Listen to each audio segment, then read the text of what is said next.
सिद्धेभ्यः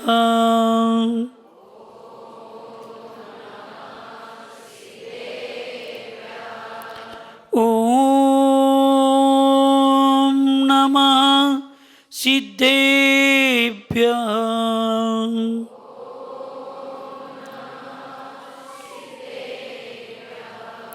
ॐ नमः सिद्धेभ्यः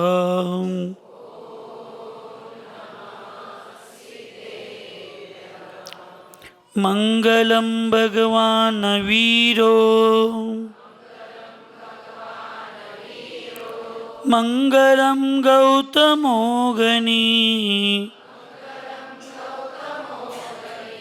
मंगलं कुंदकुंदाद्यो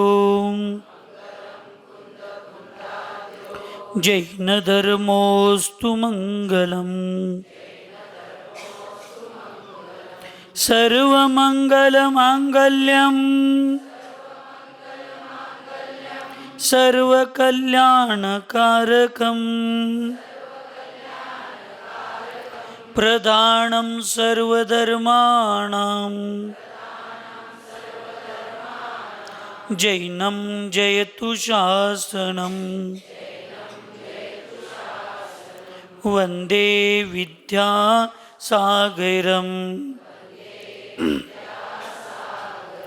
वन्दे सन्मती सागरम्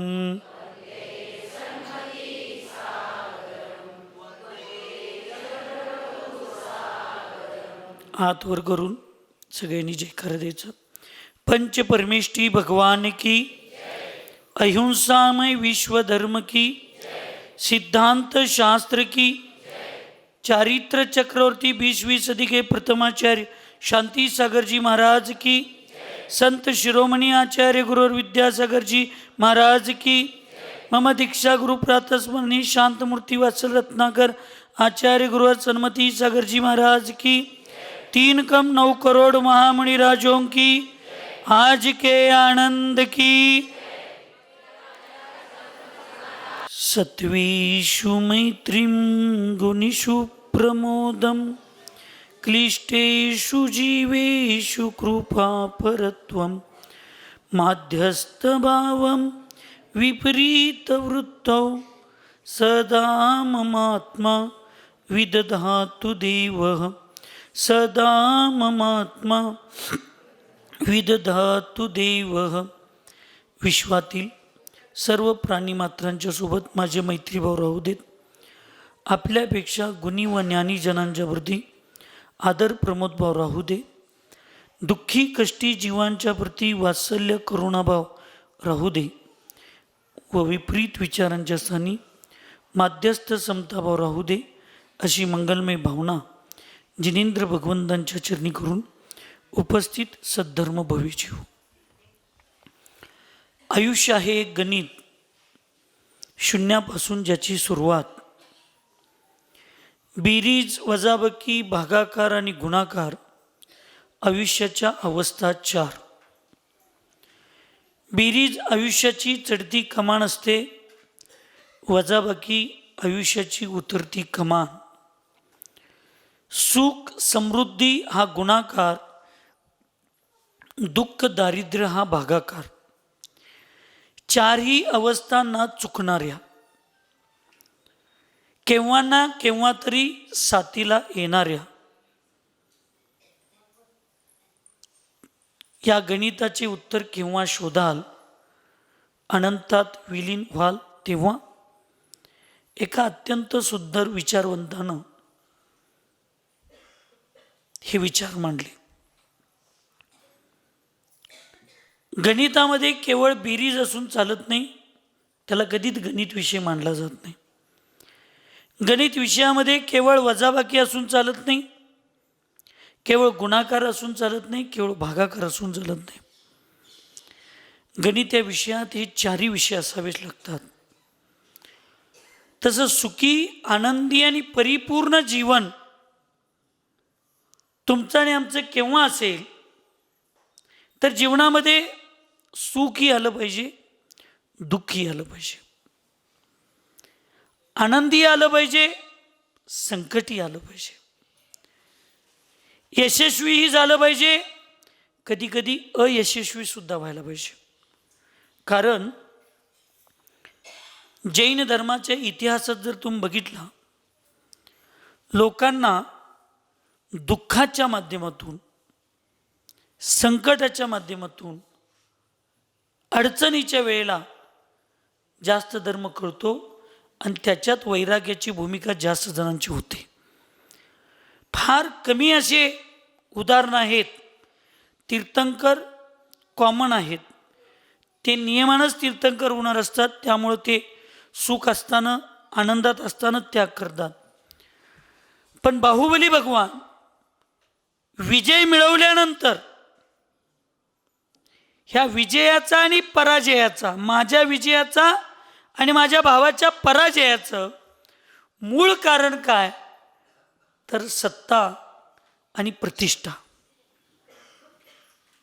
आणि जर आज ही सत्ता आणि प्रतिष्ठा स्वतःच्या सख्या भावावर शस्त्र उघरायला आणि चक्र सोडायला निमित्त असेल, तर मी जिंकून सुद्धा वास्तविक धर्माच्या अपेक्षेनं माझा पराजय आहे. हा माझा विजय नव्हे, लोकांना दिसण्यासाठी हा विजय आहे, पण वास्तविक तो माझा पराजयच आहे असं तो समजतो. आणि ते बाहुबली राजकुमार वैराग्याच्या दिशेनं जातात आणि जिंकल्यालं सगळं राज्य वैभव हरलेल्या भरताला देतात, आपल्या भावाला देतात आणि दीक्षा घेऊन जातात. भवी जीवानो, ही शोधण्याची गरज आज आहे. केवळ आपण भगवंतांचं नाव घेऊन जयकारा घालून मी जैन आहे म्हणून चालणार नाही. नेमकं माझं कर्तव्य काय आहे, माझी जबाबदारी काय आहे, त्या जबाबदारीला, त्या कर्तव्याचं पालन करणं म्हणजेच वास्तविक धर्माचं पालन करणं. धर्म आणि कर्तव्य हे दोन्ही समानार्थी शब्द आहेत. कर्तव्याचं पालन आपल्याला करायला पाहिजे. आज सकाळी श्री क्षेत्र बाहुबली चे सर्व ट्रस्टीगण, आदरणीय प्रकाशन असतील, DC काका असतील, बापसाहेबांना असतील, चोपडे डॉक्टर असतील, हे सगळेजण येऊन निवेदन केले की येणारा महामस्तकाभिषेक 2027ला जो जानेवारीमध्ये होणार आहे, तो महाराजजी आपल्या सान्निध्यात, आपल्या नेतृत्वात आणि आपल्या संघाच्या उपस्थितीत तो कार्यक्रम व्हावा, यासाठी सकाळी निवेदन करण्यासाठी आले. 2 मिनिटं मलाही आनंद झाला. मी सगळ्यांची भावना आणि आपले जिनसेन भट्टारक भट्टाचार्य महास्वामीजी आलते, त्यांनी मला निवेदन केलं आणि आपण सगळ्यांनी मिळून हा कार्यक्रम आणि गुरुदेव समंतभद्र महाराजांचे कार्य पुढे नेण्यासाठी आपण सगळीजण काम करायला पाहिजे, सेवा करायला पाहिजे. म्हटल्यानंतर जिथं गुरूंचे नाव येतात, गुरूंचं शब्द येतात आणि गुरूंच्या विचारांना माझ्या नावाची किंवा माझ्यासमोर मांडलं जातं, त्यावेळी मी माझा मान, अपमान, सन्मान, कष्ट, सुख, दुःख हे सगळं विसरून आपल्याला त्या प्रतिकूल अवस्थेमध्ये एवढं स्वर्ग निर्माण केलेल्या ठिकाणी आपलं जाऊन थोडी तर आपली सेवा करावी अशी भावना झाली. आणि मी त्या ठिकाणी त्या पूजेचं नेतृत्व आणि त्या पूजेचं काम, सेवा करण्याची व्यवस्था मी स्वीकारली. पण इथं माझी जबाबदारी संपली नाही. त्या मोठ्या स्टेजवर मला सिंहासन मिळेल, आमच्या महाराजांना स्टेज मिळेल, ह्या जबाबदारी लोकांचं तिथं मान, सन्मान, सत्कार सगळं होतील. पण ही सगळी क्रिया झाली. क्रिया जैन धर्मामध्ये फार महत्त्वाची नाही, विधी फार महत्त्वाची. आणि म्हणून तो भगवान बाहुबली स्वामींचा महामस्तकाभिषेक, पंचकल्याण पूजा आदी जो कार्यक्रम आहे, तो आपल्याला कार्यक्रमाच्या रूपात करत असताना त्याच्याबरोबर आपल्याला विधी करायचे आहे. म्हणजे जसं त्या भगवान बाहुबलींच्या मस्तकावर पहिल्यांदा जलाभिषेक होईल, त्यावेळी त्या विश्वामध्ये सर्वश्रेष्ठ नैसर्गिक निर्मळ जर कुठलं द्रव्य असेल तर ते पाणी आहे.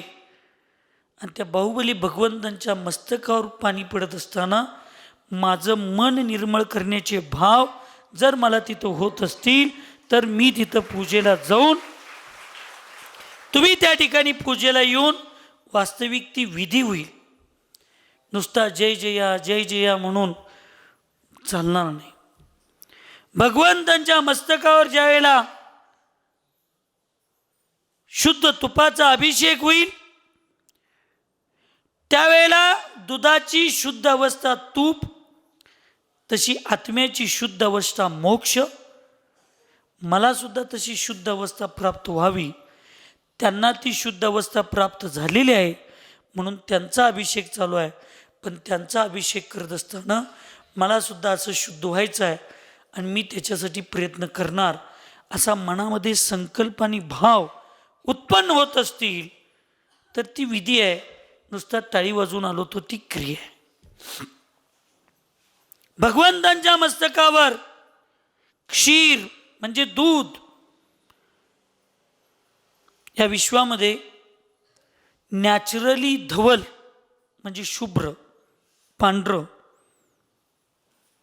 आणि अमृताच्या रूपामध्ये जर कशाला स्वीकारलं असेल तर ते दुधाला स्वीकारलं. पूर्ण आहार म्हटलं जातं दुधाला, तसं पूर्ण चारित्र्याचं पालन मला बाहुबली भगवंतांच्यासारखं होऊ दे. आणि त्याच्यासाठी मला बलशाली व्हायचं आहे आणि आत्म्याच्या गुणांनी, आणि ते सगळं करायचं असेल तर माझं आत्मा, माझे परिणाम, माझे विचार हे दुधासारखे नैसर्गिक शुभ्र झाले पाहिजेत, धवल झाले पाहिजेत. म्हणजे मनामध्ये कोणाबद्दल राग द्वेष ईर्षा मत्सर असता कामा नये. असे जर भाव त्या भगवंतांचा अभिषेक बघत असताना मला होत असतील, तुम्हाला होत असतील तर ती विधी आहे. नाहीतर एक अरेंजमेंट आहे, तो कार्यक्रम आहे. उसाचा रस, कुंभोजमध्ये कोण असा महारथी आहे का? उसाचा रस पिलो त्याच्यामुळे 2 चमचा साखर घालून पिऊन आलो असं म्हणणारं कुंभोजमध्ये कोण आहे? म्हणजे असला तर मला माहीत नाही. काही वेळेला नजर लागू दे म्हणून अपवाद लोक असतात. तर कुंभोजगाव फार चांगलं आहे त्यामुळे त्याला नजर लागू नये म्हणून असं कोण अपवाद एवढा विद्वान असेल तर मला माहीत नाही. आहे नाही. उसाच्या रसामध्ये साखर घालून पिणारा, गुळ घालून पिणारा व्यक्ती कोण जगात आहे? नाही. त्याचं कारण आहे त्या साखरेचा आणि गुळाचा बापच उसाचा रस आहे. आणि उसाचा रस हा नैसर्गिक मधुर मानला जातो. कसा असतो तो? मधुर गोड. त्याच्यात कोणी काहीही करावं लागत नाही, ते आपोआप ते मधुर असतं. त्या भगवंतांचा अभिषेक त्या उसाच्या रसानं होत असताना त्या ठिकाणी आपल्या मनामध्ये भाव झाले पाहिजेत की ह्याच मधुर गुणामुळं, ह्याच मधुर स्वभावामुळं बाहुबली राजकुमाराला मोक्षाची, केवळ ज्ञानाची आणि मोक्षाची प्राप्ती झाली. तसं मला पण जर मोक्ष केवळ ज्ञान प्राप्त करून घ्यायचं असेल तर बाहुबली भगवंतांच्यासारखं मधुर उसाच्या रसासारखं नैसर्गिक माझ्यामध्ये मधुरता आली पाहिजे. कोण तर बघतंय म्हणून माझ्यात मधुरता जबरदस्तीने येता कामा नये. ह्याच्यासाठी वास्तविक अनिलदादा हे पंचामृत अभिषेक आहे. हे गुणांच्या प्राप्तीसाठी आहे. हे सगळे गुण त्या भगवंतांच्यात आहेत, होते. त्या गुणांना त्यांनी जागृत केलं म्हणून ते भगवान झाले. आणि हे गुण तुमच्यात सुद्धा आहेत. तुम्ही सुद्धा ते जागृत केला तर तुम्ही सुद्धा भगवान होचीला. हे आपल्याला प्रॅक्टिकली समजावून सांगण्यासाठी ही वास्तविक भगवंतांच्या अभिषेकची विधी आहे. त्याला आम्ही संकुचित करून परंपरेमध्ये 13 पंथी आणि 20 पंथी या परंपरेमध्ये संकुचित करून अडकून टाकलो त्याला आम्ही, लक्षात ठेवा. त्याच्यानंतर सर्व औषधी अनेक शुद्ध वाळलेल्या प्रासूक वनस्पतींच्या माध्यमातून, त्या पाल्याच्या माध्यमातून सर्व औषधी तयार केलेली असते. किती भगवंतांच्या मूर्तीमध्ये काही वेळेला उन्हात असतात, काही वेळेला सावलीत असतात, काही वेळेला ऊन थंड पाऊस किंवा अनेक त्याच्यामध्ये बनवत असताना त्या पाषाणात त्या धातूमध्ये दोष घडले, म्हणजे दोष असतात. त्या दोषांची शुद्धी करून वास्तविक निरोगी आणि वज्रवृषभ नाराज सहन शरीर त्या भगवंतांचं असतंय. म्हणून तसं निरोगी वज्रवृषभ नाराज शरीराची प्राप्ती आम्हाला होऊ दे. आणि या निसर्गाच्या माध्यमातून काही त्या मूर्तीमध्ये दोष किंवा काही असं परिणाम झाले असतील निसर्गाचा, तर ते दोष निघून जाऊ देत या भावनेनं त्या ठिकाणी सर्व औषधीचा अभिषेक केला जातो. त्या अभिषेकला बघत असताना आमच्या मनामध्ये भाव झाले पाहिजेत की भगवान, तुम्ही आमच्यासारखी दोषांनी युक्त होता, पण तुम्ही पूर्वभावामध्ये देव शास्त्र गुरूंची पूजा अर्चा सेवा केला, शुश्रूषा केला, वयावृत्ती केला, त्यांचं प्रवचन ऐकला, त्यांच्या सान्निध्यात बसून स्वाध्याय केला आणि वास्तविक जीवनाचा अर्थ तुम्ही समजावून घेतला आणि पूर्व भूमिका तुम्ही पूर्वभावामध्ये केला आणि ह्या भावात येऊन तुम्हाला जन्मताच ही सगळी रिद्धी सिद्धी तुमचे अतिशय प्राप्त झाले. आणि म्हणून तुम्हाला कुठल्याही उपसर्गाचा, कुठल्याही संकटाचा तुमच्यावर काहीही परिणाम झाला नाही. तुम्ही समताभाव धारण केला. असं निरोगी शरीर, तुमच्यासारखं वज्रासारखं शरीर मला मिळू दे.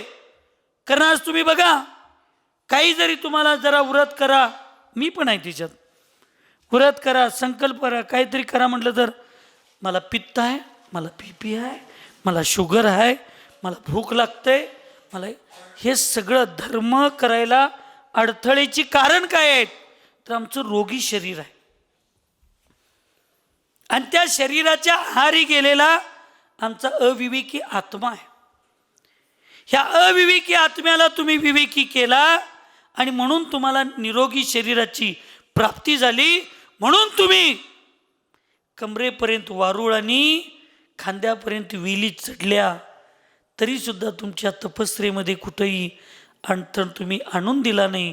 एवढी घोर तपस्या करण्याचं सामर्थ्य तुमच्यामध्ये जसं आहे, तसं मलाही तुमचा हा सर्व औषधीचा अभिषेक बघताना माझ्यातही तसं निरोगी शरीर आणि मला वज्रवृषभ नाराज सहन मिळू दे. म्हणून आपण भगवंतांचा अभिषेक बघायचा असतो, करायचा असतो. सुगंधी द्रव्य अष्टगंध म्हणता तुम्ही, ते अष्टगंध तुम्ही दुकानातला आणता, त्याच्यात केमिकल मिसळलेलं असते. बघा, एक 15 दिवस रोज लावून, नाही तुम्हाला 16व्या दिवशी इथं डाग नाईटा झाल्यागत, खरूज उठल्यागत तुम्हाला नाही डाग पडला तर विचारा. आपल्यात जे म्हणजे गंध सांगितलं, चंदन घासून, चंदनाचं लाकूड आणून, आता अजून काही मंदिरात व्यवस्था आहे, पण काही मंदिरातली व्यवस्था गेली. आज श्रावकांना घासायला त्रास आहे, शक्तीच नाही. भेळ खाणार, पाणीपुरी खाणार, पिझ्झा बर्गर खाणार तुम्ही, आणि तुमचं पोरगं पोटात असताना असलं सगळं खाल्लं आहे. ते पोरगं पण तसलं जन्मलं, त्याला ते फिरवायला सुद्धा नको वाटायला लागलं. अहो, घास मोडायला त्रास होते म्हणून त्या काट्याच्या चमच्यानं खात्यात इडली आणि डोसा. असली आमची पोरं जन्मली. आता कुठं ती चंदनाची काठी आणा आणि त्या दगडावर घासा आणि मग ते घ्या. पण कष्टानं जे मिळतं, कष्टानं जे होतं तेच कडपर्यंत जातं आणि ते पवित्र असतं, ते शुद्ध असतं. लक्षात, त्याचं घासून चंदन त्यानं भगवंत आपल्याला पण लावून घ्यायचं असतं आणि भगवंतांच्या शरीरावर सोडायचं असतं. कारण हे भगवान तुमच्या जसा गुणांचा आणि चारित्र्याचा सुगंध चारी दिशेला दरवळला, तसं माझ्याही चारित्र्याचा, माझ्याही गुणांचा सुगंध चारी दिशेला दरवळू दे, हे त्याच्यामध्ये भाव असतात. चतुकलश, 4 कळसांचा अभिषेक 4 दिशेचा, की भगवान या अनादी कालापासून ह्या चारी दिशेला चतुर्गतीमध्ये परिभ्रमण करून करून माझा संसार करण्याचा तर मला कंटाळा आला आहे. परिभ्रमण करून मी तुमच्या मस्तकावर हा अभिषेक करतो. माझ्या चतुर्गती संसाराचा नाश होऊ दे परिभ्रमणाचा, आणि मला अनंत दर्शन, अनंत ज्ञान, अनंत सुख, अनंत वीर्य ह्या चार चतुष्टयाची प्राप्ती मला होऊ दे. म्हणून मी भगवान या चार कळसांचा तुला अभिषेक करतो. पुष्पवृष्टी अन्यथा घेऊ नका, पण शास्त्रात जे सांगितले ते मी सांगतो. पुष्पवृष्टी सांगितली, पुष्पस्थापना सांगितली नाही. वृष्टी म्हणजे काय असते? पुष्पवृष्टी भगवंतांच्या अंगावर फेकायचं असतं. विसर्जन फेकायचा हा शब्द चुकीचा आहे, पण त्याला शुद्ध मराठी मला येत नाही, त्यामुळं काय म्हणतात माहीत नाही. त्याला पुष्पवृष्टी, भगवंतांच्यावर वृष्टी करायची असते. कशाची करायची असते? तुम्हाला डोकीत घालायला मोगरा पाहिजे आणि देवाला गलाटा पाहिजे. तुम्हाला गळ्यात पोरग्याच्या लग्नात पोरगीच्या लग्नात घालायला गुलाबाचं फुलं पाहिजेत आणि देवाला घालायला झेंडवाची फुलं पाहिजेत. असलं सगळी भक्ती सगळी मायाचारीपूर्वक केलाय म्हणून तिथं बसलायचं. जेवढं आपले भगवान सामान्य आहेत काय उच्च आहेत? ऐकू येत नाही. भांडताना कसा आवाज येतो तसा उत्साहानं भक्ती करताना आवाज पाहिजे. आपले भगवान सामान्य आहेत काय असामान्य उत्कृष्ट आहेत? आहेत ना. तुम्ही कुठली भक्ती, आता अष्टानिक तुमचं चालू आहे त्याच्यात नंदीश्वर भक्ती आहे, त्याच्यात बघा दिव्येन गंधेन दिव्येन चुन्नेन दिव्येन म्हणतात की नाही. पुष्प चढवायचं आहे. दिव्य, दिव्य म्हणजे भारीतलं उत्कृष्ट. पात्र जर उत्कृष्ट असेल तर दाताचे भाव आणि दाताचं द्रव्य सुद्धा काय पाहिजे? उत्कृष्ट पाहिजे. अशा उत्कृष्ट 2-4 फुलं घेऊन भगवंतांच्यावर वृष्टी करायची असते. ही पुष्पवृष्टी आहे. मूर्ती असते 5 इंचाची, फुलं आणतायत 2 किलो, ती पण झुंडवाची, ती पण गलाटीची, मूर्तीच झाकून जाते. ह्या परंपरेच्या आहारी जाऊन ना परिणामांचा नाश व्हायला लागलाय. अहंकाराच्या मध्ये जाऊन आपल्यातल्या खऱ्या शक्तीचा नाश व्हायला लागलाय. आम्ही विरोधक नाही, आम्ही विवेकाला प्राधान्य देतो, अविवेकाला अशुद्धतेला आमचा विरोध आहे. अशी भगवंतांची पुष्पवृष्टी आहे. ह्याचं कारण काय? तर असा सुगंध तुझा जसा भगवंताचा सुगंध चारित्र्याचा गुणाचा पसरला तसं आमच्याही चारित्र्याचा, आमच्याही गुणांचा सुगंध चारी दिशेला पसरू दे. एक गाव होतं. गाव कोणतं? ऐकू येईना. कुंभोज. ज्याचं खावं नाहीतर नमक हलाल अमिताभ बच्चन होऊन परत फिरायला लागेल. मला खाल्लेल्या मिठाला जागायला पाहिजे, काय पण असू दे. आणि येऊन 3 आहार केलं तर माझं अर्धा किलो वजन वाटलं 3 दिवसात कुंभोजमधल्या आहारानं. असं लोक म्हणाल्यात, अजून मी म्हणलो नाही.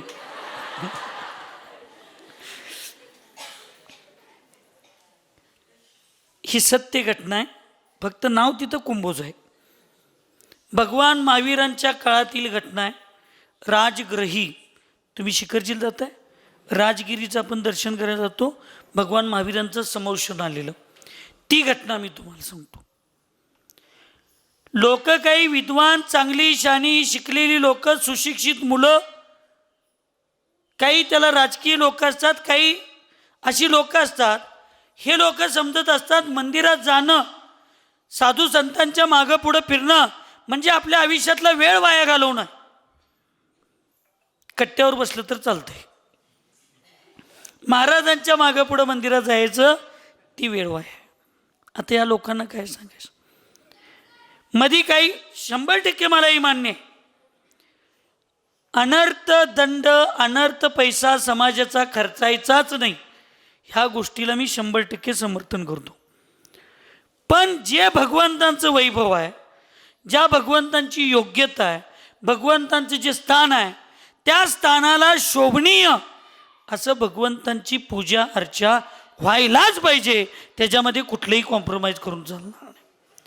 तुम्ही जर तुमच्या मुलग्याच्या सासरवाडीत गेला किंवा तुमच्या सुनेच्या माहेरात गेला, तुम्ही कुंभोजचे सगळे पाटील, तुम्ही चौगले सगळे इनामदार लोक, आता तुमच्या सुनेच्या गावात तुम्ही गेला आणि त्या बिचाऱ्याने तुम्हाला साधी साडी निसवली, साधं ब्लाऊज पीस तुम्हाला वटीत भरलं, ही परत येईल तेव्हा हेच तिला घालणार. आमच्या कुंभोजवाल्यांचा, आमच्या घराचा काय मान आहे की नाही, आमच्या प्रतिष्ठेला शोभल असं जर चुकीचं वागलं तर तुम्हाला चालतंय? अरे तुमची आणि माझी ओळख कुंभोजच्या पलीकडं नाही, पण 3 लोकांच्या भगवंत त्रिलोकीनाथांची ओळख 3 लोकांमध्ये आहे. त्यांचा सन्मान किती मोठा आपण केला पाहिजे, त्यांची प्रतिष्ठा किती केली. ही लोक म्हणतात पंचकल्याण पूजेमध्ये एवढा पैसा, चुकीचा खर्च आहे तो चुकीचाच आहे, पण जे करायला पाहिजे करायला पाहिजे. माझा प्रश्न एवढाच असतो, भगवंतांच्या पूजेत 5-25 लाख रुपये खर्चलं वाईट वाटतंय, देवाच्या पंचकल्याणात तुमच्या पोरग्याच्या लग्नात तुम्ही कसं 10-20 लाख रुपये खर्चता?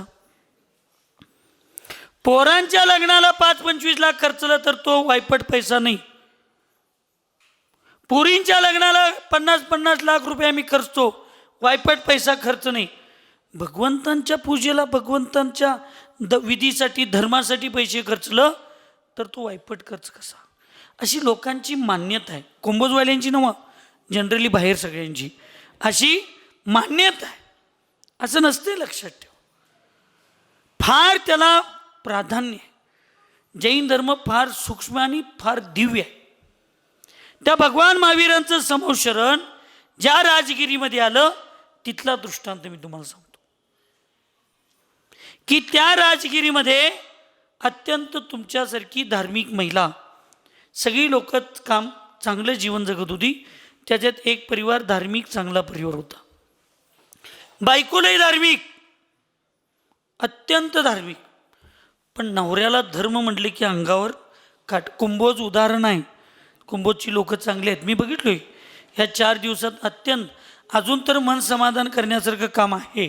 आता बघूया पुढं काय काय करतात, कारण भारतातली लोक आरंभशूर असतात, सुरुवात फार जोरात करतात, शेवटला जरा येऊन परत ते बारीक होतात.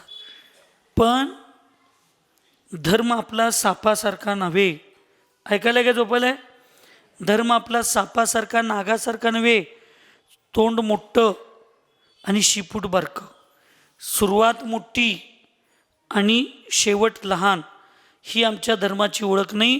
आमच्या धर्माची ओळख नदीसारखी आहे, जिथं उगम पावते, सुरुवात होते, तिथं चावीचा आकार असतो, आणि जिथं समुद्राला जाऊन मिसळते तेव्हा इथे विशाल आकार घेतो.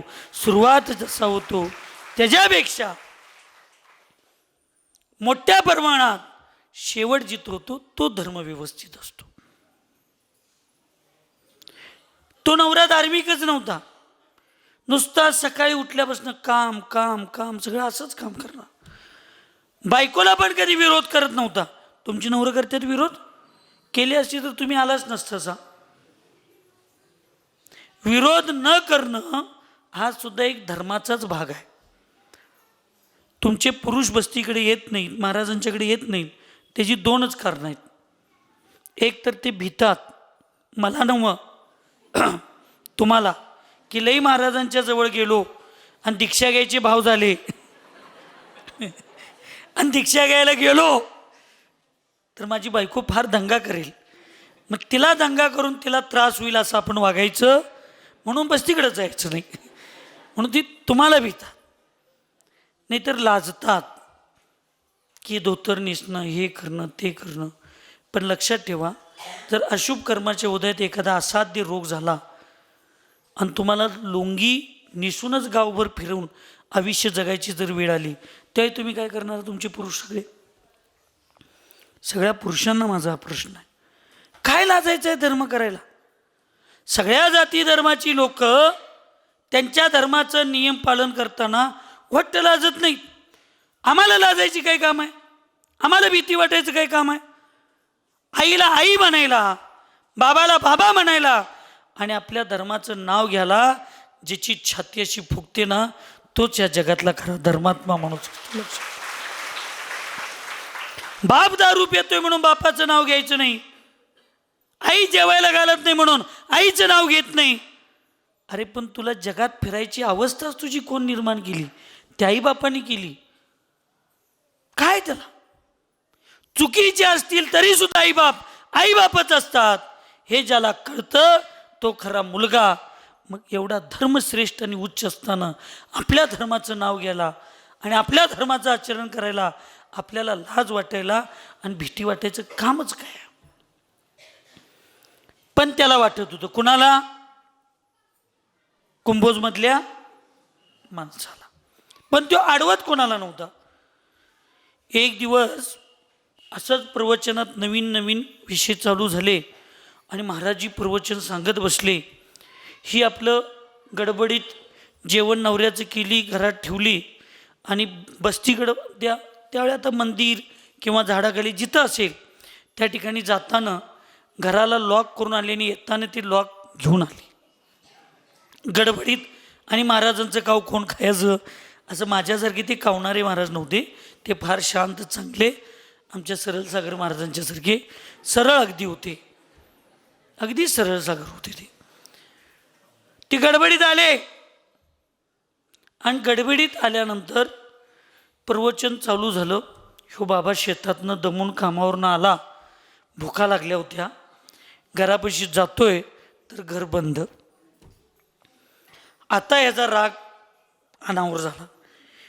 मी हिला कधी अडवं येत नाही, ही माझ्या कामात का अडवायली म्हणते. आणि रागानं बायकोला बोलवण्यासाठी त्या प्रवचनाच्या दिशेनं जातो.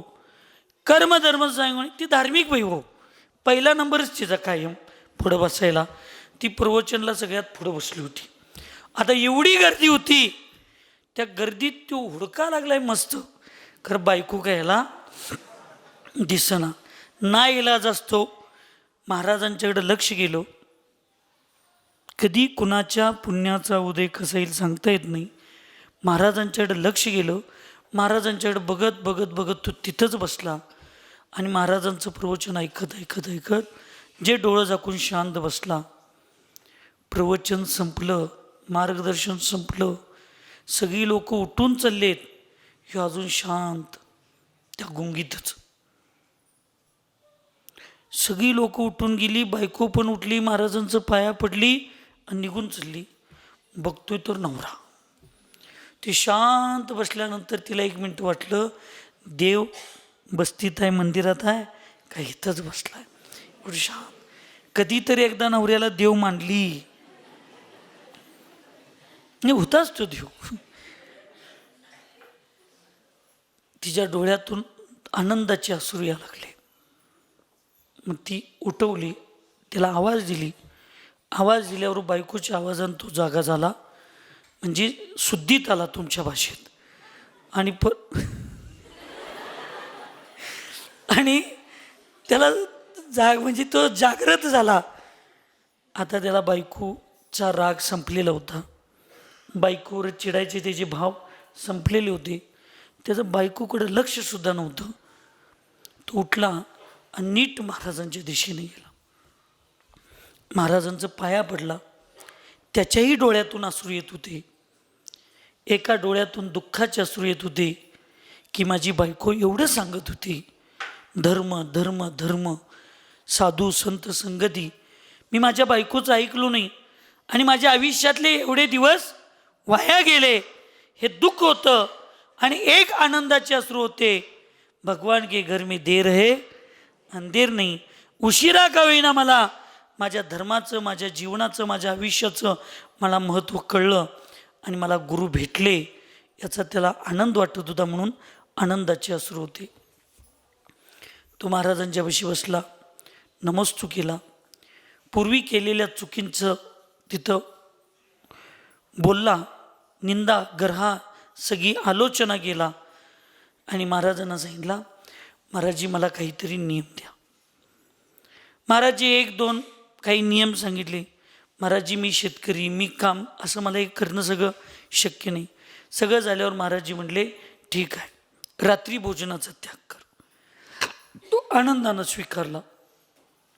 आणि तो घराकडे गेला. मुसलमान व्हायला, रोजा महिना यायला, तो नियम घ्यायला.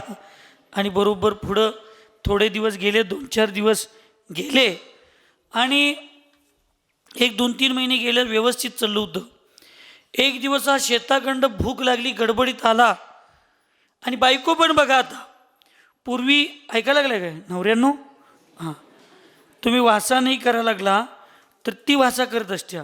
ती 5 वाजता स्वयंपाक करत्या, ती ताजं ताजं खात्या आणि तुम्हाला सगळं शिळं ठेवत्या. आणि तुम्ही आपल्या घरचा मालक असून रात्रंदिवस शेतात राबायचं कोण? खरं सांगा. शिबी काका, तुम्ही काय शेतात राबला नाही, इंजिनियरच होता सोडा. खरं राबलं कोण? पुरुषांनी. कष्ट करायचं कोण? पुरुषांनी. पैसे मिळवायचं कोण? पुरुषांनी. आणि गरम खायचं कोण? किती आहे की नाही? खरं आहे का खोटं आहे? म्हणून पुरुषांनो जरा हित ईर्ष्या करा. सगळं मी करणार आणि आनंद तू घेणार.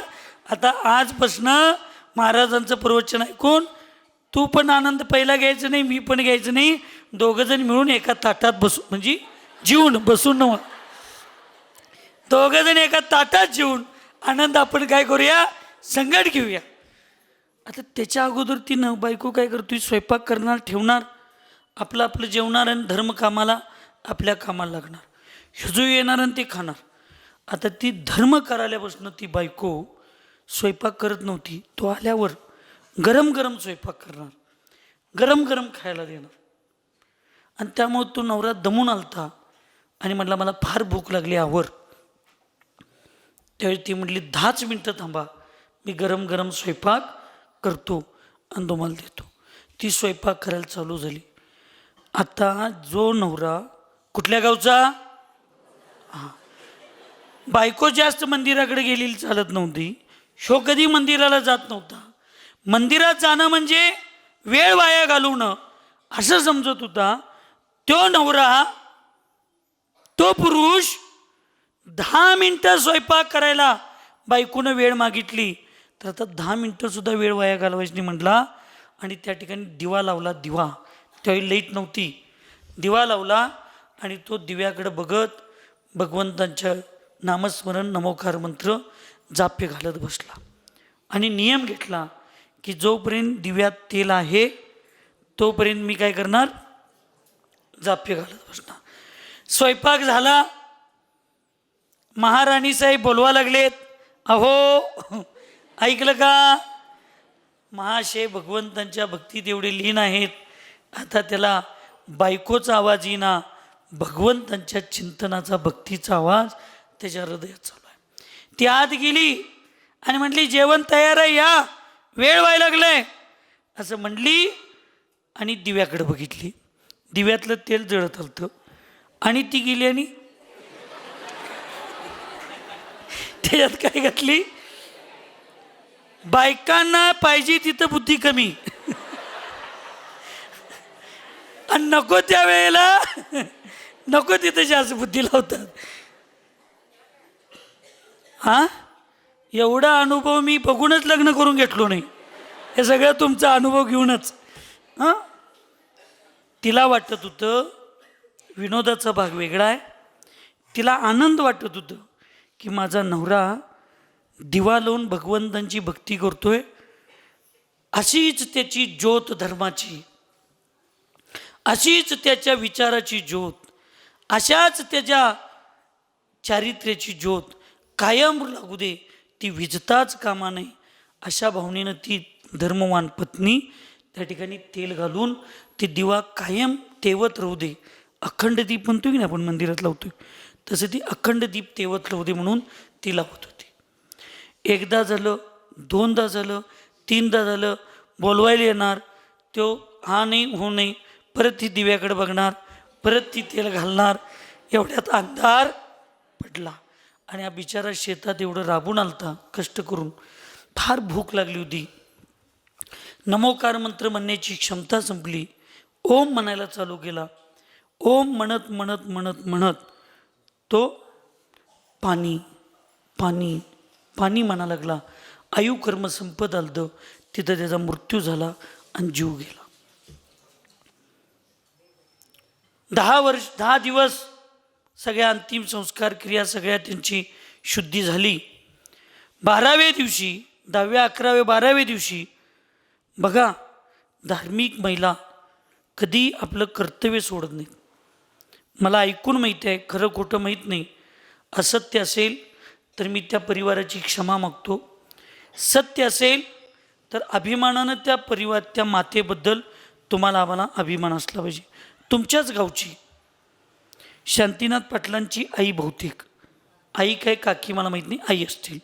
त्या आई त्यांचे मिस्टर वारले आणि ते वारल्यानंतर ते 2-3-4 दिवस झाला आता फॉर्मॅलिटी सगळ्या, आणि परत ती फार रडायला त्रास, आर्द्रौद्र नको म्हणली आणि ती रडायचंच बंद केल्या म्हणून आमच्या आचार्याशी सांगत होते. मग लोक येऊन सगळी म्हणणार, तुझा नवरा मेलाय, तुझा नवरा, तुला दुःख व्हायला पाहिजे. ती म्हणणार, असे किती भावामध्ये किती नवरे झालेत, आता कुठल्या नवऱ्यासाठी मी रडू?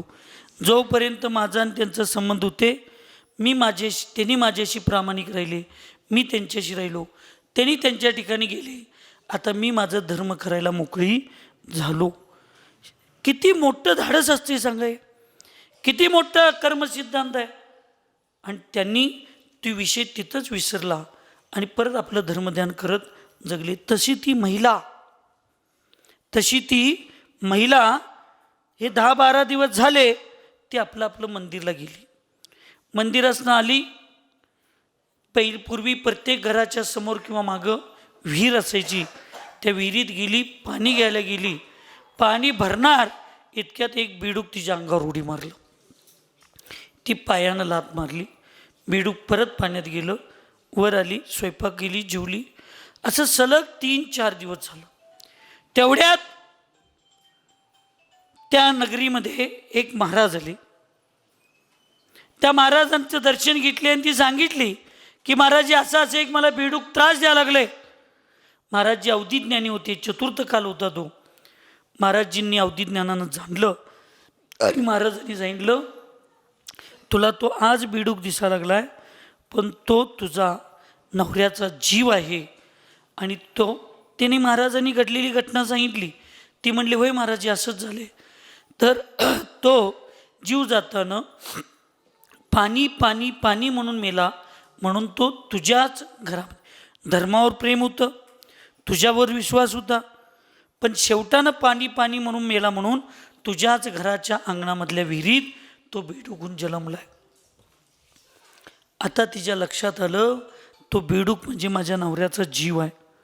ती पळत पळत घराकडे जाते, त्या विहिरीत जाते, पाणी घेते. पाणी भरताना ते बेडूक येतं, त्याला बरोबर त्या घागरीमध्ये ती अंड्यामध्ये घेते, आत येते आणि आता बघा कडी घालून तिच्यावर बोलवत बसते. तुम्ही पण आता कडी घालून ते कानात काय घालून तुम्ही पण तुमच्या नवऱ्याबरोबर म्हणजे चॅटिंग करायची परंपरा आत्ता नाही, ही पहिल्यापासून आहे, फक्त पद्धत बदलत गेली. विनोद करत नाही मी. ती कडी घालणार आणि बोलणार. लोक आजूबाजूची म्हणली, काय नवरा गेला, हिच्या डोक्यावर परिणाम झाले काय, घरात कोणच नाही, कुणासंग बोलत बसते. त्या बेडकाला सुद्धा धर्माचा उपदेश देत होती ती म्हणला, बघा धर्माचं फळ, तुम्ही परत आपल्या घरात परत असं चालला. शेवटला जरा तुम्ही पाणी पाणी म्हणायच्या ऐवजी ओम ओम म्हणलं असता, स्वर्गात गेला असता. त्या बेडकाला परत ती जाणीव करून दिली. असाच एक दिवस घरात काम करत असताना एकदम बाहेर आवाज गोंधळ चालू झाला. ती बाहेर जाऊन विचारते, काय काय गोंधळ आहे? तर म्हणतात, बायका सगळ्यात चालल्या होत्या. बायका म्हणा लागल्या, महावीर भगवंतांचं समोशन राजगरीवर आले, आम्ही सगळी दर्शनला चाललोय. भगवंतांचं नाव ऐकल्याबरोबर, समोशरणाचं नाव ऐकल्याबरोबर मग ती कुंभोजची महिला इतकी धार्मिक होती, तिला आता नवरा ते बेडूक काही तिच्या लक्षात नाही. पटकन आत गेली, अष्टद्रव्याचं ताट घेतली, अष्टद्रव्य सजवलेलं ताट घेतली आणि भरा भरा भरा ती भगवंतांच्या समोशरणात चालली. हे बेडकानं ऐकलं. संज्ञी पंचेंद्रिय, तुम्ही असं समजू नका बेडकाला, ते सुद्धा संज्ञी पंचेंद्रिय त्रियांचे आहे. तो बेडकाला हे कळलं, तोही भगवंतांच्या दर्शनाला उत्सुक होऊन भगवान महावीरांच्या समोरशात तो चालला. आणि भगवान महावीरांच्या समोरशात जात त्याच्या लक्षात आलं. ऐकायला आहे का झोपायला आहे? भाऊजी कुठे गेला? भाऊजी गेला? भाऊजी कन्या खाऊजी कन्यात पडली. पुढचं काय मी सांगत नाही. देव, शास्त्र, गुरु आणि राजा याच्या समोर मोकळ्या हातानं कधी जायचं नसतं. एक बदाम, लवंग, काही ना काहीतरी घेऊन जायचं असतं. आणि मी सकाळी सांगितलं, आपल्या समाजाचे राजाचं काम भट्टारक करत असतात, म्हणून त्यांच्या पुढे जात असताना नजराना घेऊन असं काहीतरी भेटवस्तू घेऊन जायची असते. देव, शास्त्र, गुरु आणि राजा यांच्यासमोर मोकळ्या हातानं जायचं नाही. हे कुणाला कळलं होतं? बेडकाला. कुठल्या कुठल्या बेडकाला? राजगिरीच्या बेडकाला माहित होतं पूर्वीचे संस्कार होते. आणि तो जाता जाता काहीतरी घेऊन जायचं म्हटला. इकडं तिकडं बघितलं, त्याच्याकडे काही नव्हतं, नेण्याची क्षमता नव्हती. तेवढ्यात त्याला एक तिथं फूल पडलेलं दिसलं. आता काही ठिकाणी गुलाबाचं फूल आहे, काही ठिकाणी कमळाचं फूल आहे. आता ती गुलाबी आणि कमळाबाई ह्याच्यात आपल्याला पडायचं नाही. फूल होतं एवढं लक्षात घ्या, सुगंधी उच्चद्रव्य. ते फूल न्यायची सुद्धा त्याच्यात ताकद नव्हती. म्हणून त्यानं बापसाहेबांना पाकळी घेतली, 2-3 पाकळे, आणि पाकळ्या तोंडात धरून ते समोशरणात दर्शनाला जाण्यासाठी तो अत्यंत भक्तिपूर्वक, मनामध्ये त्याचा विचार चालू असेल, भगवंतांच्या समोशरणात जायचं, आपण भगवंतांच्या पुढं हे फूल चढवायचं, भक्ती करायचं, आनंद घ्यायचा, असं विचार करत करत करत तो कुठंपर्यंत गेला? समोशरणाच्या दारापर्यंत, गेटपर्यंत गेला. इतक्यात श्रेणिक राजा, चेलना राणी हत्तीवर बसून, ते राजेच होते, हत्तीवर बसून समोशरणात येत असताना त्या हत्तीच्या पायाखाली गर्दीत त्या बेडकावर हत्तीचा पाय पडला आणि बेडूक मेला. श्रेणिक राजा, चेलना राणी हत्तीवरनं उतरले, आज समोशरणात गेले. मानस्तंभचं दर्शन घेऊन त्या भगवंतांच्या विधीपाशी गेले. त्या भगवंतांचं दर्शन घेऊन चेहऱ्याचा त्या वीतराग मुद्रेचा आनंद घेत भक्ती करत होते. आणि सगळ्या समोशरणात सगळीकडे लक्ष गेले. त्याच्यात एक इंद्र, सगळे देव चांगलं भक्ती करत होते, पण एक देव, त्याच्या डोकीवर किरीट विशिष्ट दिसलं, वेगळं. त्या किरीटवर, त्या मुकुटवर बेडकाचं चिन्ह होतं. आणि मग त्यांच्या मनात शंका आली श्रेणिक राजाच्या, की सगळ्या देवांच्या डोक्यावर किरीट असे आहेत, हे एकाच देवाच्या किरीटवर बेडकाचं चिन्ह का? शंका आली. आणि भगवंतांच्या समोरचरणात दिव्यध्वनीतून दिव्यध्वनी खिरली आणि त्या शंकेचं समाधान झालं. झालेला पूर्ण वृत्तांत ऐकायला काय झोपायलाय? पूर्ण वृत्तांत त्याच्या समोर आला. आणि त्या श्रेणिक राजाच्या डोळ्यातून अश्रू येतात आणि म्हणतात, एक बेडूक त्रियंच भगवंतांचं दर्शन, भगवंतांची भक्ती करत येत असताना, भावना घेऊन येत असताना तो माझ्या हत्तीच्या पायाखाली करून मेला आणि तो स्वर्गातला देव झाला. बेडूक समोशरणात आलता, दर्शन घेतला होता, फुल देवापुढे चढवला होता नाही, पण भाव भक्ती त्याची एवढी उज्ज्वल होती. नुसता भाव भक्ती करून यायचा संकल्प केला आणि तो जर तिथं वाटतच त्याचा मृत्यू झाला. मी अजून समोशरणात यायच्या अगोदर स्वर्गातली व्यवस्था आहे, एका समयात देव जर रुजुगतीनं जाणार असेल तर एक समयात जाऊन तिथं जन्म घेतो. एक मोडा घेणार असेल तर 2 समय लागतात, 2 मोडा घेणार असेल 3 समय, 3 मोडा घेणं असेल 4 समय, ह्याच्यापेक्षा पुढं नाही, जास्तीत जास्त एवढा. आणि एक समय म्हणजे तुम्ही डोळं झाकून उघडूपर्यंत असंख्यात समय होतात. एवढ्या कमी वेळेत तो स्वर्गात गेला. तिथं आपल्यासारखी प्रोसिजर नाही, 9 महिने पोटात, 7 महिने दूध प्यायचं, परत 6 महिने पांगुळगाडा घेऊन चालायचं आणि मग 18 वर्षानं मोठं व्हायचं, अशी प्रोसिजर नाही. अंतर्मुहूर्तात 18 वर्षाच्या युवकासारखं तारुण्य पण तिथं मिळत असतं, कारण तिथं उपपाद शय्येवर जन्म होत असतो. त्या ठिकाणी तो देव गेला, जन्मला, डोळं उघडला, हजारो दिवी त्याच्या डोळ्याला दिसल्या. त्यांना अवधिज्ञान, जन्मता अवधिज्ञान असते देवगतीत, अवधिज्ञान लावला आणि मी भगवंतांची भक्ती करायला राजगिरीमध्ये जात असताना बेडूक अवस्थेत होतो आणि माझ्यावर हत्तीचा पाय पडला, मी मेलो आणि फक्त भक्ती करण्याच्या भावनेनं मी स्वर्गातला देव झालो. हे त्या देवाला कळलं. कुठल्या? तो बेडूक मेलता की कुठला? कुंभोजमधला. आणि तो स्वर्गात गेलता. त्या बेडकाले कळल्यानंतर तो म्हटला, जर बेडूक होऊन मी भक्ती करताना मेलो तर स्वर्गातला देव झालो. मी जर देव होऊन भगवंतांची भक्ती करायला गेलो तर मी भगवान का होणार नाही, असं विचार केला. आणि त्या हजारो राणींचा, त्या देवींना तिथंच सोडला आणि तो नीट परत खाली समोशरणात मध्य लोकात आला. कुंभोजच्या देवांनो, तुम्हाला एकच दिवे आहे आणि फक्त 4 महिन्यापुरतं जरा मोह सोडायचा आहे. सगळा नवं, जरा मोह सोडायचा आहे. तुम्हाला एवढी चांगली पत्नी, तुम्हाला एवढे चांगले पती, आईबाप, कुंभोजसारखं गाव, ही सगळी सुख संपन्न अवस्था मिळाले, याला कारण पूर्वीतला धर्म आहे. त्या देवानं विसरला नाही. तो नीट खाली आला आणि अजून श्रेणिक राजा आत यायच्या आत, समोर शरणात यायच्या आत, तो स्वर्गात जाऊन देवहून खाली येऊन भगवंतांची भक्ती करत होता.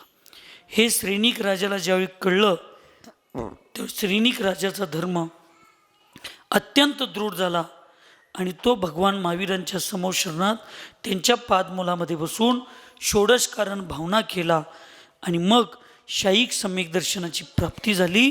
आणि पुढल्या भावात, ह्या वर्तमानातले जसे पहिले तीर्थंकर आदिनाथ आहेत, तसं पुढल्या 24 तीर्थंकरातल्या पहिल्या तीर्थंकरामध्ये होण्याचं सौभाग्य त्या श्रेणिक राजाला मिळालं.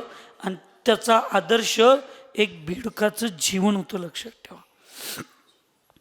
मला बोलताना विनोदातनं बोलायची सवय आहे, पण मला सुद्धा असं वाटतंय विनोदातनं जरी बोललो तर मी असत्य काय बोलत नाही.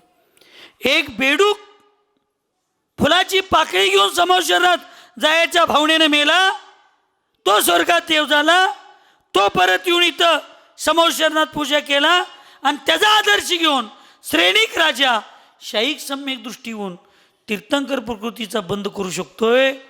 तर कुंभोजच्या राजांनो, कुंभोजच्या मुलांनो, युवकांनो, तुम्ही तर जैन कुलात जन्मलाय, तुम्ही तर मनुष्य आहे, सगळी सुख संपन्न अवस्था तुमच्याकडे आहे. तुम्ही रोज एक वेळेला 5 मिनटं फक्त भगवंतांचं दर्शन करायचं मनात जर आणला, आठवड्यातला एखादा दिवस एक 15-20 मिनटं येऊन भगवंतांचा अभिषेक करायचं जर ठरवला आणि हे सगळं करत असताना पुण्य मिळवून आपलं जर मृत्यू झालं तर बेडूक साधा एवढा उच्च होऊ शकतो, तर आम्ही का होऊ शकणार नाही. म्हणून मी सुरुवात केली ती या सगळ्या गोष्टी समजावून घेऊन जीवनात बदल केव्हा करायचं, या गणिताचं उत्तर केव्हा शोधायचं, मेल्यानंतर, अनंतात विलीन झाल्यानंतर नाही. जोपर्यंत आपण जिवंत आहे, जोपर्यंत आपल्याला एक कळतंय, ह्या सगळ्या गोष्टी आपल्याला समजतात, तोपर्यंतच आपण जर सुधारलो तर सुधारलो, नाहीतर आपल्याला परत सुधारणं फार कठीण होईल. आणि म्हणून भगवंतांच्यावर पुष्पवृष्टी करताना अशा पुष्पासारखे भाव पाहिजेत. आणि मग आरती मी विसरत नाही. कुठून बाजूला गेलोय तिथंच मी परत येतोय. पुष्पापासनं ही कथा चालू झाली. पुष्पा पिक्चर नव्हतं, पुष्पापासनं म्हणजे अष्टद्रव्यातलं पुष्प, तिथून ही कथा सुरुवात झाली. म्हणून पुष्प भगवंतांच्यावर टाकताना उच्च द्रव्याचं, उच्च क्वालिटीचे तेवढे 2-4 फुलं आपण भगवंतांच्यावर. बघा, एक चीज मिलेगी वंडरफुल पिक्चर होता, जैन तमारावर म्हणजे निघला होता. त्या माणसाला रसगुल्ले आवडत होते. त्याला काय आवडत होते? रसगुल्ले. कथा सांगालोय, तोंडाला पाणी सोडून घेऊ नका. रसगुल्ले आवडत होते. मग तुला आवडतंय? आवडतंय. एक खाल्ला, आनंद आला. 2 खाल्ला आणि आनंद आला. 5 पर्यंत त्याला आनंद आला. आता 6वा रसगुल्ला खाल्ल्यावर आनंद थोडा कमी झाला. 7वा रसगुल्ला खाल्ल्यावर परत आनंद कमी व्हायला लागला. आता म्हणला हे रसगुल्ले माझ्यासाठी बाधक आहे. माझ्या माता भगिनींनो, भक्ती नक्की करा, पण विवेकानं करा. विवेकाच्या ठिकाणी अविवेकाला तर ती भक्ती पुण्याच्या ऐवजी पापाला निमित्त ठरते. त्याच्यानंतर आरती करायची असते, केवळ ज्ञानाचं प्रतीक दीप ओवाळायचं आणि शांतीधारा. हे सगळं आम्ही समजावून घेऊन मग रोज भगवंतांची पूजा बघालो, करा लागलो. आणि हे सगळं समजावून घेऊन असं बनण्यासाठी आम्ही जर भगवान बाहुबलींची पूजा करणार असेल आणि त्याच्यात मी तिथं आनंद घेणार असेल आणि तुम्ही सगळीजण आनंद घेणार असाल तर ती पूजा विधीपूर्वक होईल. नसेल तर एक कार्यक्रम म्हणून परत ये रे माझ्या मागल्या ताकण्या असं होता कामा नये. म्हणून आपलं पहिलं कर्तव्य आहे, जैन समाजातील श्रावकाचं पहिलं कर्तव्य आहे देवदर्शन. वीतरागी भगवंतांचं देवदर्शन. आणि त्या वीतरागी भगवंतांच्या देवदर्शनाचं महत्त्व मी तुम्हाला सांगितलोय. एक त्रियंच प्राणीचं एवढं उज्ज्वल जीवन करत असेल तर तुम्ही आम्ही तर मनुष्य जैन कुलात जन्मलो, अनुकूल परिस्थिती आम्हाला सगळ्यांना मिळाली, आपलं सगळ्यांचं जीवन किती उज्ज्वल होईल बघा. म्हणून फक्त एक गीत तुमच्यापुढे सांगतो आणि मी माझ्या वाणीला विराम देतो. जब तलक है प्राण तन में तब तलक है तू. ऐकायलाय? फार गाणं महत्वाचं आहे. सगळ्यात महत्वाचं मुलांनी पुरुषांनी सगळ्यांनी ऐका. जब तलक है प्राण तन में तब तलक है तू. जाना है किस और प्राणी जानता न तू. जब तलक है प्राण तन में तब तलक है तू. ऐका. काल के काजी तुझे जब लेने आएंगे, लेने आएंगे. अजितदादा किती जणांना सांगितले मी चाललोय? सांगितले नाही. रूपानी मुख्यमंत्री किती जणांना सांगितले मी जाणार आहे? त्यांना तर माहित होतं. काल के काजी तुझे जब लेने आएंगे, लेने आएंगे. स्वजन स्नेही उस समय कुछ कर ना पाएंगे, कर ना पाएंगे. जग में आया, जग में आया था अकेला, जाएगा भी तू. जब तलक है प्राण तन में तब तलक है तू. धार के सम्यक त्वनिज में चेत जा प्राणी, चेत जा प्राणी. धर्म को धार ले कहती जिनवानी, कहती जिनवानी. ध्येय है नश्वर की तेरी चेतना है तू. जब तलक है प्राण तन में तब तलक है तू. कपन का तुकडा शवों का. ऐकायलाय? शेवटला मेल्यानंतर झाकायला कापड आणि जाळायला 4 लाकडं जरी मिळाली तरी तुमचं आमचं पुण्य आहे.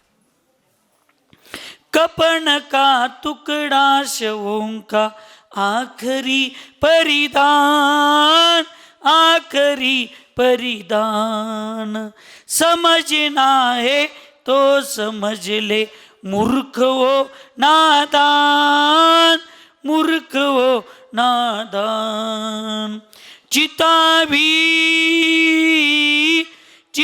भी घर मिल सके तो धन्य होगा तू, जब तलक है प्राण तन में तब तलक है तू, जब तलक है प्राण तन में तब तलक है तू। जोपर्यंत आपण जिवंत आहे तोपर्यंतच आपलं अस्तित्व आहे, म्हणून गेलेले दिवस जाऊ देत, गेलेल्या दिवसाकडे बघू नका, राहिलेल्या दिवसांच्याकडे बघून इथल्या सर्व माता भगिनी चातुर्मासापुरतं नव्हे तर रोज मंदिराला या, सगळ्या पुरुषांनी मुलांनी रोज मंदिराला या आणि आपल्या जीवनाचं सार्थकी ठरवून घेऊन विचार करून जीवन जगा। आपल्याकडे काहीही कमी नाही। मी परवा सांगितलोय 5 दिवसाचं पंचकल्याण असतं, हत्ती घोडे असतात, फक्त त्या हत्ती घोड्यासाठी 10-10, 15-15 लाख रुपये आपण देऊन सवाल धरतो। एका दगडावर संस्कार करायचे असतात। हे 4 महिन्याचा चातुर्मास आहे ना, तो 4 महिन्याचा चातुर्मास हे 4 महिने पंचकल्याण पूजेसारखं असतं, लक्षात ठेवा। ह्याच्यावर हजारो जिवंत चेतन द्रव्यावर, जिवंत लोकांच्यावर या ठिकाणी संस्कार करायचे। इथं माणसाला भगवान बनण्याची प्रक्रिया आहे। अशा चातुर्मासाचे आपण ज्या वेळेला आनंद घेणार आहे, तुम्हाला सगळ्यांना पुण्य मिळेल। पण लक्षात ठेवा, जे परवा दिवशी 29 तारखेला 7 कळस आहेत, त्या कळसाची स्थापना करणारी जी सौभाग्यवान जीव असतील सवाल धरून, ह्या पूर्ण 4 महिन्यात जेवढी धर्मप्रभावना होईल, जेवढी कर्माची निर्जरा होईल, जेवढ्या पुण्यकर्माचा बंद होईल, ह्या सगळ्या पंचकल्याण 4 महिन्याच्या पंचकल्याण पूजेचा मुख्य यजमान कोण असतो तर तो मुख्य ते मोठं कळस आहे, तो सवालधारक असतो। बाकीचे 6 कळस इथं 5 दिवसा लागलेत, अजून एक या लागले, जरा लेट आहे पण येते। भगवान की गर्मी दे रहे अंधेर, तो कळस ही 6 कळस, हे 6 कळसधारक म्हणजे पंचकल्याण पूजेतले जसे इंद्र असतात मुख्य पात्र, तसे मुख्य पात्र या चातुर्मासाचे असतात। आणि तुम्ही दिलेल्या त्या पैशातून ह्या चातुर्मासामध्ये धर्माची, साधनेची, चारित्र्याची, ज्ञानाची जी गंगा प्रवाहित होत असते त्यातलं 6% पुण्य, बाकीचं सगळं पुण्य सगळं गावाला जरा जरा मिळेल, पण या 6% पुण्याचा भागीदार हे सवालधारक असणार आहेत। काय संकट घेऊन जायचं आहे आपल्याला, कुठं घेऊन जायचं आहे? किती LIC पॉलिसी काढा, तुम्ही मेल्यानंतर पोरांनाच मिळणार आहे, तुम्हाला काही नाही। लई मोठं असला तर 1 लाख रुपये, 10,000ची लाकडं, ते कापडं बिपडं, ते कडबा बिडबायला 1-2-4 हजार, आणि लई 1-2-3 हजार लोक जेवायला 12व्या दिवशी येणार असतील तर त्याचे 60-70 हजार रुपये। तुम्ही कितीही मिळवा, 1 लाख रुपये तुमचा शेवटचा खर्च आहे, लई मोठा असला तर। आमच्यासारखं साधं बाधं कुठं गल्लीतलं तुम्ही असला तर मग 10-20 हजारातच सगळा बाजार लागतोय। ह्याला सोडून जे सगळं आहे ते सगळं परत मागं पापालाच ठेवून जाणार आहे। निदान तुम्हीच मिळवलेल्यातला एक थोडा भाग तुमच्याच पुण्यासाठी, पापकर्माच्या निर्जिरेसाठी, आणि एक तुमच्या गावात 7 साधूंचा चातुर्मास, 6 साधू आहेत, किती जण आहेत? 6 आहेत ना? 6, आता शेवटपर्यंत 7 होतील, काळजी करू नका। 6 साधूंचा चातुर्मास, पहिल्यांदा एवढा मोठा संघ चातुर्मासासाठी आलाय, हे तुम्ही लक्षात ठेवा। मला काही कमिशन नाही का आहे, सवाल जास्त जागल्यावर 5% मला, 2% मला, माझ्या कमिशनाचं भानगड नाही, तुमच्या पुण्याचं कमिशन मी तुम्हाला जाणे सांगतो। ह्या गोष्टीमध्ये तुम्ही सहभागी होऊन परत गुरुपौर्णिमेच्या वेळेला तुम्ही अच्छीला नच्चीला पुढली गुरुपौर्णिमा येईल, पण महाराज असतील नसतील माहीत नाही, परत दुसरे महाराज येतील, पण तुम्ही तेव्हाही असतीला माहीत नाही, काही गॅरंटी नाही. जे आहे आज जे तुमच्या हातात आहे त्याचा तेवढा तुम्ही आनंद सगळ्यांनी घ्या, एवढीच मंगलमय भावना या ठिकाणी व्यक्त करतो आणि थांबतो. सुखी रहे सब जीव जगत में, कोई कभी न घबरावे, वैर पाप अभिमान छोड़ जग, नित्य नहीं मंगल गावे. ओम नमः सबको क्षमा सबसे क्षमा.